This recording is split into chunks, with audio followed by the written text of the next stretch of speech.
An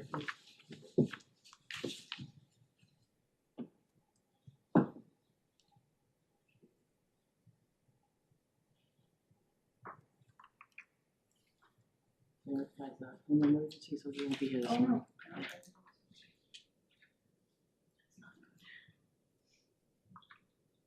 Okay, good morning. The Board of Selectmen meeting Wednesday, October 1st.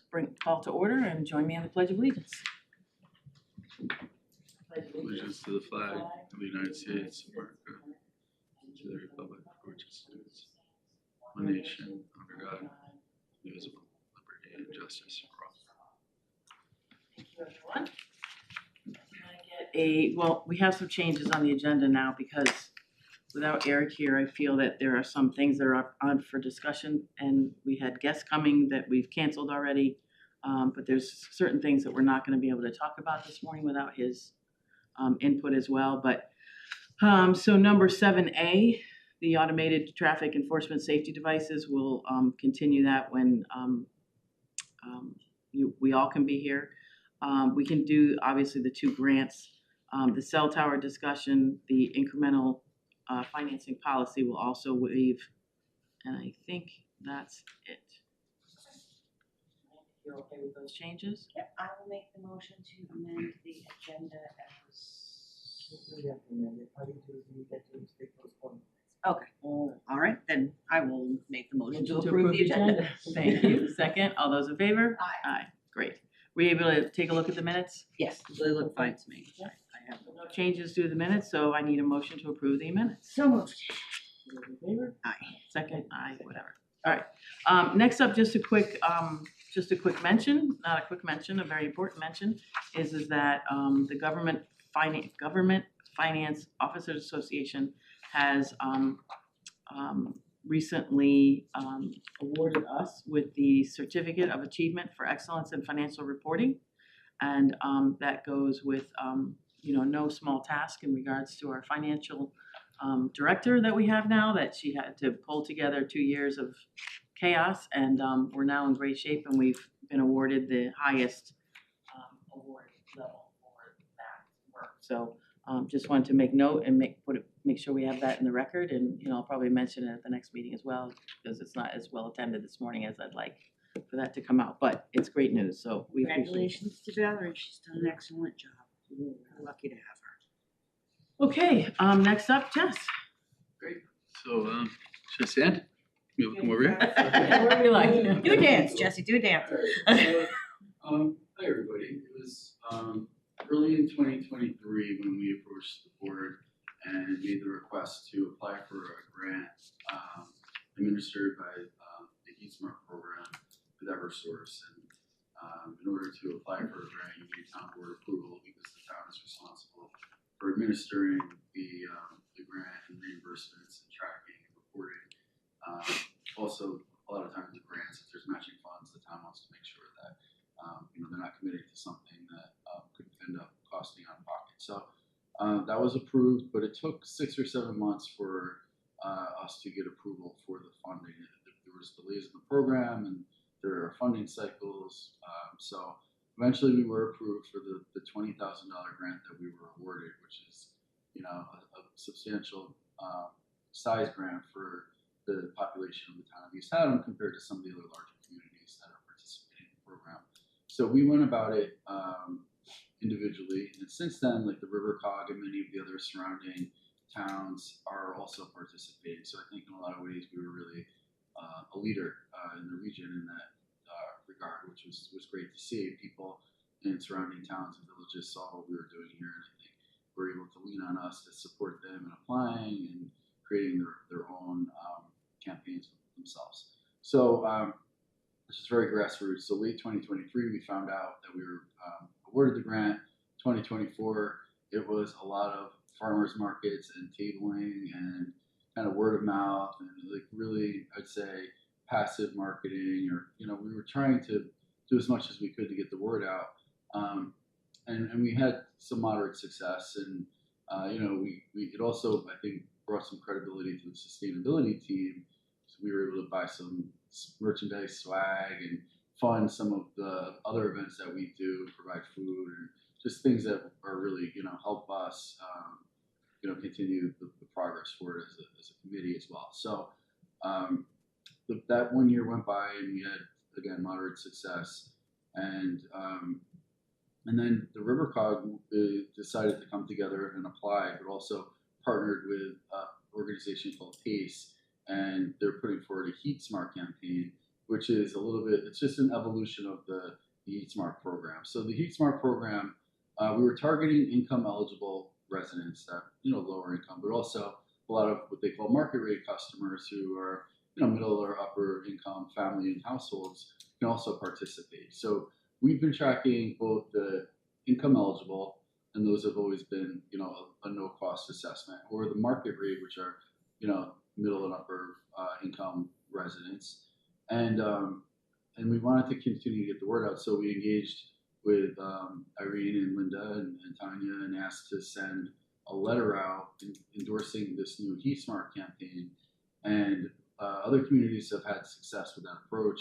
New London and others, they saw big increases in enrollment and participation after those types of endorsements come out. And also it was a requirement for East Haddam to participate in the Heat Smart campaign. That letter was one of the requirements. So that enabled us eligible to now be a Heat Smart community. Also the demographic of the community, lots of oil in this area because we don't have gas lines in most of the town. So it was a real opportunity to reduce our emissions there. We sent the letter out I have it here, I think it was. I want to say, did it come out in August? It was early August, like the first week of August. Yeah, because I remember seeing it. Yep, and I was like, oh, that's right.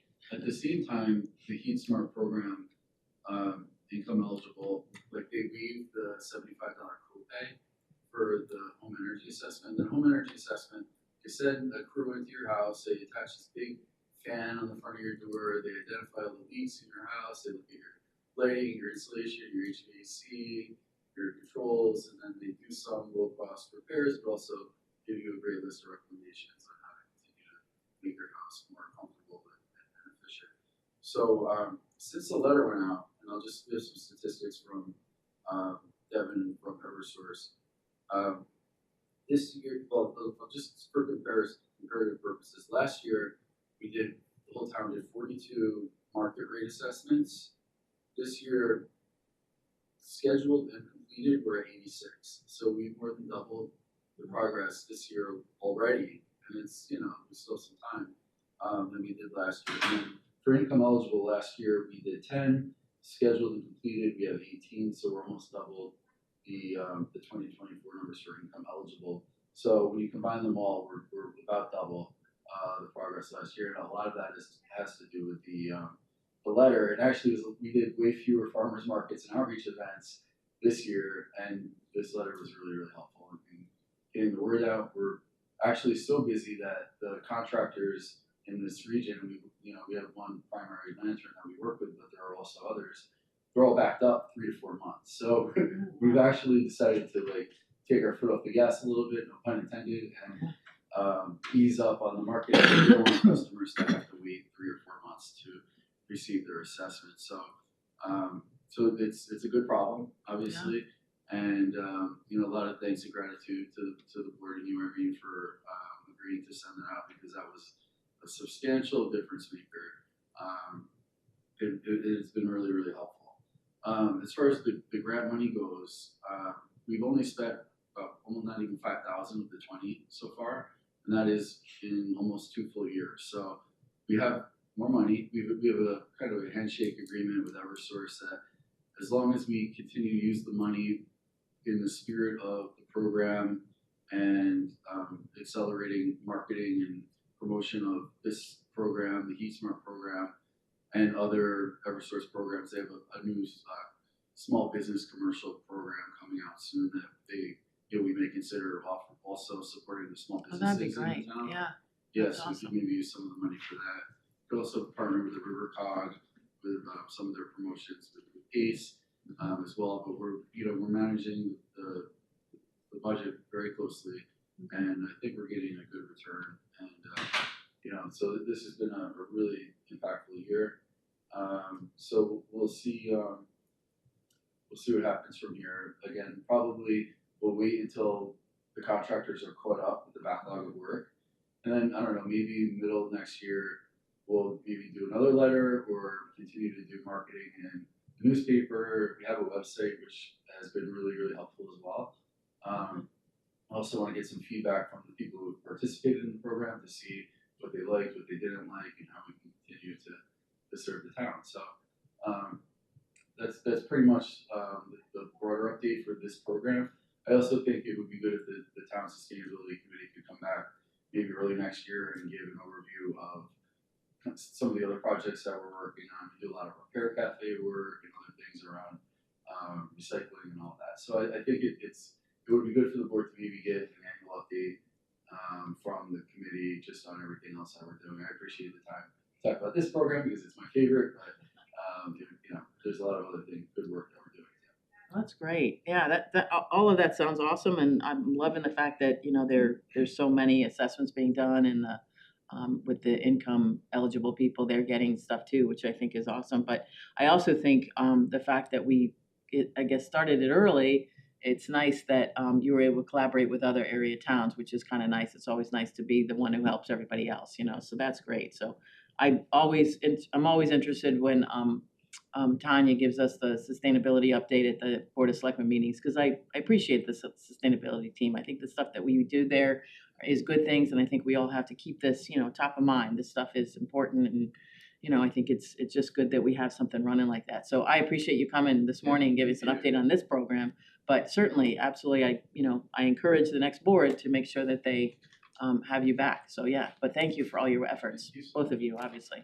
Before you go, Jess, just in case anybody's watching, can you just really quickly explain what the program does? Yeah, so the program, the Heat Smart program, what they do is they provide home energy assessments, and there's an institute called the Building Performance Institute, it's BPI, and they have a certification program that train workers to do these home energy assessments.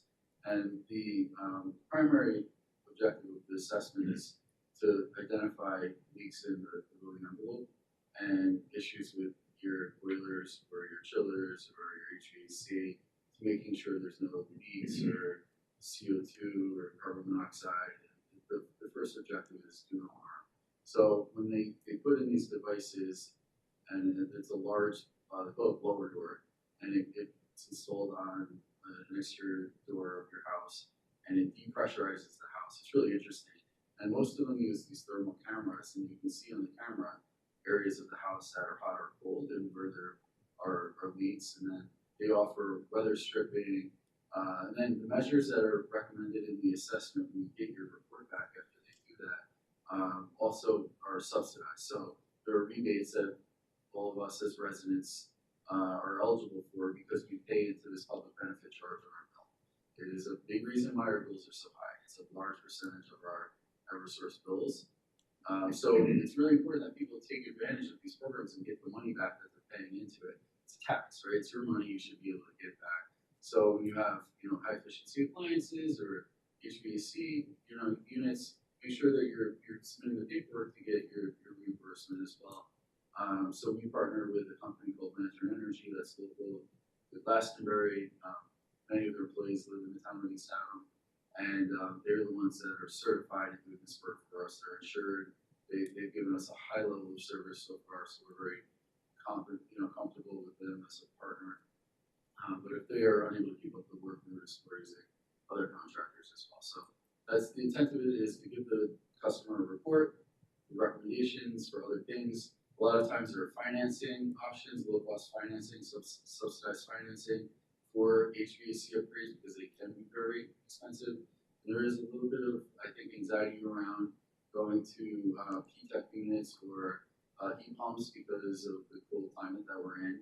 But the technology has really evolved so far that you can absolutely heat your home with just a heat pump in the winter time. This next generation of heat pumps that we have, there's a significant upfront cost, so the subsidies help, I think, reduce that huge burden that is the upfront cost, and also the package up financing.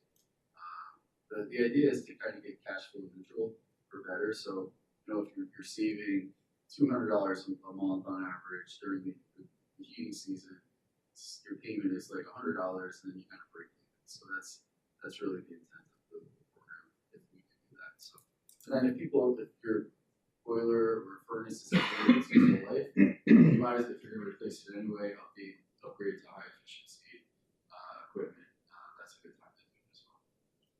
Yeah, we had the assessment done, I don't know, 3 or 4 years ago, and it's amazing. It's amazing how thorough it is, and it's amazing. I mean, they gave us all kinds of, as you mentioned, weather stripping. They did light bulbs. They did a lot, so it was great. Yeah. We had it done last year, and it was great. We had it done in the past. We had it done again, but yeah, and the report is actually very detailed. Yeah. The report that you get, it's pretty comprehensive. It's really interesting to It's like see. a checkup for your house. Yeah, You go to it the was doctor, literally you get like checkup. like a health report for your house. Very interesting. So thanks any for- new heat pumps been installed in East Um, Haddam? Yeah, there have. There have. I think last year there were a few dozen. Okay. It's not at a rapid pace. I think there's gonna take some time for people to get their assessments and then schedule the work. So Yeah. the key, you're right. The key is like we want to see people implement the measures we're recommending. So we're working. It's on a getting costly that. endeavor, though. Yeah, it's costly. Okay, just curious. Thank you. Yeah, thank you Thanks so again, much. Jess. Thanks, Jesse, for all your work with that. Okay, next up on the agenda is public comment. Do you have that one? The what? You had this, for just Selectmen's report? The poll? Yeah. Yeah, I'm not doing it. Oh, really? Okay, Yeah, I talked to Forrest and I talked to the vets, and you don't want it? not at this time. Yeah. Okay. So yeah, ignore the peace poll thing. Good morning, my name is Steve Broderick. I'm with the operating engineers. I appreciate the opportunity to make some public comments. Your transfer station employees have been operating engineers for many years, and they're longtime employees of East Haddam. Your town is like mine in Connecticut, where the transfer station is almost like an unofficial town meeting, and I've spent so much time there. I understand how much your residents appreciate them and the service and what they do for your town. I'm here to talk about their work area that got moved, and it's our position this was mishandled, mismanaged, and a lot of things took place that we thought were unnecessary. The operating engineers are skilled maintenance and skilled trade and maintenance workers, and their shops and work areas they get moved all the time. When it's done right, the group is informed and included. A lot of times their skill set is involved with doing hands-on work in the move, and that's not what happened here at all. It was secretive. It almost seemed retaliatory. This comes on the heels of the town making some proposals to cut services, cut their hours, possibly cut their health care. So connecting that with this move of the shop, bad optics, not a good look. The result of the move, we have some safety concerns that we're dealing with. There are some operational concerns with the visibility and how the day-to-day work gets done. And we're gonna work through these issues. But I'm here to draw some attention to this. They're longtime employees of the town. This is effectively a plywood box that they got moved to, that they're reporting to every day for their job. And ultimately, they deserve better. So any assistance or attention that the town can focus on this to ultimately correct this and get it on a better path, I'd appreciate it. Thank you. I have another public comment if you're good with that. Sure. Yeah. So I know this was on the agenda, but I do want to, as a resident of 62 Main Street downtown, I guess if you want to call it the downtown area, the automated traffic safety enforcement devices. So my neighborhood is very vocal about the speeding issues that we. Are you on Main Street? I am. Okay. Yeah. Okay. Good. Yeah, and there have been emails, probably dozens sent to you, Irene. and Yeah, that's I okay. appreciate that, and we've met as a little neighborhood, and I have 2 daughters in the schools, and I have a dog that I walk on that street, and since we moved here over 5 years ago, the traffic and the speeding has been a major problem. People come around by higher ground and then they just floor it through Main Street and then they hit the stop sign on the intersection of Murphy's. Since the automated traffic devices have been installed probably for 2 months now, the neighborhood has seen a dramatic reduction in speeders. The effect is almost instant. And when you're walking, you can see people hitting their brakes and their brake lights. They're installed on both sides of mine, probably 4 or 5 houses down on either way. So now that we walk our dogs, we can see the noise is reduced. I think it's a safer street for the few kids that do live on the street, but the many people that do have dogs that walk their dogs on the street. Also, a lot of times people walk from downtown to walk along the river and look at the houses, and a lot of times those people are from outside towns, and it's good for guests of the town to be able to see be able to walk and enjoy the area. I know that years ago that they explored sidewalks and there was some pushback from the community about that, but I would be in favor of sidewalks. But I just wanted to mention that on behalf of the people in the neighborhood of Main Street, that the traffic devices we're already seeing great results, and it is really night and day. We appreciate it. So I just wanted instant gratitude and thanks. Thank you. It's good to hear firsthand. Absolutely. It's very nice to hear that. So yeah, please tell all my friends on Main Street that, I'm glad it's working. I know that there's one neighbor where one of them on one side of the road or the other, we're working on trying to figure out if we can move it a little bit because it's a little close to a window or something. I don't know, but we're working on that. The problem is that between the sewer lines that are there and the space in which we can put it, there's a question as to how much we can move it or not. So anyways, we're working on that. So if you hear from them The about flashing that. light is very directional. That shouldn't impact people's windows, I believe, but I'm gonna see a lot of them on Saturday, so I'll share the sentiment as well. So thank you so much. Thank you for reporting back that, you guys see a remarkable change. What we're trying to do is put them, wherever anybody starts speaking to us about it. So, next time we're gonna move it over to Boardman, and then we're gonna go here, and then we're gonna go there. But I know I've talked to Main Street many times. The problem with Main Street is it's Route 149, which is a state road. And that's where we run into problems because you've got to check with the powers that be. And if you've seen the DOT building on the Berlin Turnpike, you can see the powers that be and where you have to go to ask for permission. So it's like, you think this town hall is big, you ought to see that one. So it just took a little while, but eventually we got their cooperation. And, I think we have a good relationship with DOT right now in regards to roads and signs and all that. So they're being, responsive to us a little bit better, which is great. And we're able to work with them when we have a sign issue or something like that. So, but we appreciate you coming back and letting us know. Thank you. Yeah. Okay, so speaking of the automated traffic enforcement, like I said, we're gonna table that. Next up is we have 2 grants. These are both grants that we get on a regular basis, and we just need to accept them. The first one is the EPG grant. This is what we use to pay our director and our assistant director, and other things that we do for our emergency services office there for storms, et cetera, et cetera. So I need a motion to accept the Emergency Management Performance Grant for fiscal year 2024. So moved. I guess I should read the whole thing, huh? What's that?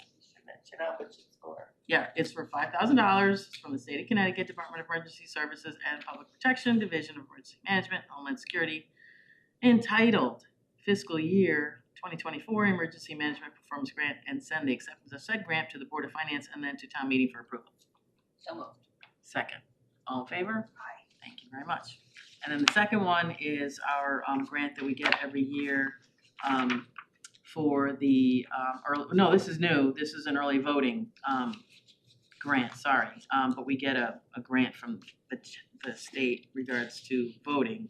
This one is for, let's see, I think it's for 5,000 as well, right? No. Oh, no, okay. Yep. So this is to adopt the following for the board, to the Board of Finance and then to the town meeting that a grant in the amount of $8,256.84 is hereby accepted from the State of Connecticut Office of Secretary of State for the purpose of costs related to implementing and conducting early voting upon the terms and conditions set forth in agreement between the State of Connecticut Office of Secretary of State and the town of East Haddam. So moved. Second, all those in favor? Aye. Great, thank you. That is very exact amount. I Yeah. know. And they all, like, I got the list of all the towns, and they're all like. I think it's It's gotta be, You What gotta a be formula. a it's gotta be percentage population, formula, that's it. right? I mean, it's right near It our looks, pop. it looks, All right, let's see, so next up, we're gonna table the cell tower discussion, but just so you know, in the process of the cell towering that we're doing over on East Haddam Colchester Turnpike, which everybody is all upset about, it was brought to our attention that we could put a cell tower with where the firehouse is. And there's already a cell tower there, but it's not very tall, not very effective. So we have a company that's willing to build a new one, and then we have people that are interested in going up on that cell tower, which means that's income for the town. So that's what we're looking at, and that's what it's about, but we'll talk about it when we're all here and see what everybody thinks. But that's what that is. Stages. I didn't want you to think that that was East Haddam Colchester Turnpike. That's a different. got it. Thank you. And then the TIF is just their finalized policy, and it was sent to you yesterday. I know you probably hadn't had a whole lot of time to read it, but we're gonna have them let us know what's there, and it's not anything that is exact in any way, shape, or form, or having us.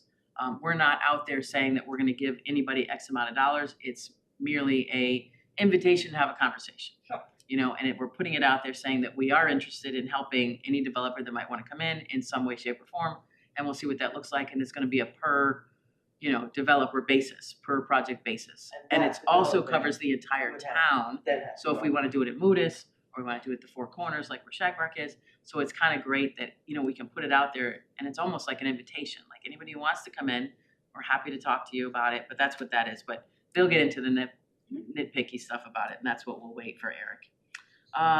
Let's see, so the next up was we have a transfer station fee waiver request from First Church. I guess First Church is cleaning up, and they'd like to take some things over to the $1 million dump for free. So I need a motion to approve the application to waive transfer fees for the First Church of Christ Congregational for furniture as they're requested in their request of September 23, 2025 application. So moved. Second, all those in favor? Aye. Perfect, thank you. All right, boards and commission changes. So we have an appointment to the Moodus Firehouse Building Committee. I need a motion and a second to appoint Bradley Park. It's supposed to be Bradley, right? Yeah. Bradley Park as an alternate member to the Moodus Firehouse Building Committee to serve on the completion of the project. So moved. Second, all those in favor? Aye. Aye, thank you. As we expected some other things, but they weren't received, so we'll see, we postpone the rest of them. Yeah, Tanya, one of them is, or a couple of them are your sustainability team applications. I didn't receive any from the people that you handed out, so I didn't know where that stood and if you wanted to shape them up for next meeting. I or, will definitely shake them up. I didn't receive any. Shake them up, shake them down. That's it, shake those Got things. some applications coming one way or another. All right, so next up is we have our tax refunds and the amounts presented, which are $567.07 to Nissan Infiniti LT LLC, $130.93 to Hyundai Lease Titling Trust, $27.89 to Paula Lernick, and $19.22 to Martha Neven. So moved. Second, all those in favor? Aye. Selectmen discussion, if there's anything to discuss, or liaison reports. There's nothing to discuss, but under liaison reports, I will just say that we have a sustainability team is a repair cafe on Saturday. Saturday or Sunday? October 4th. That's Saturday, right? Yeah, Saturday. Okay.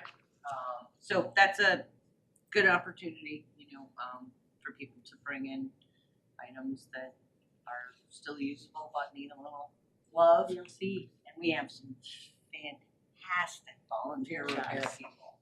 I'm always amazed by what they can do. Yeah. Always. Cool. All right, awesome.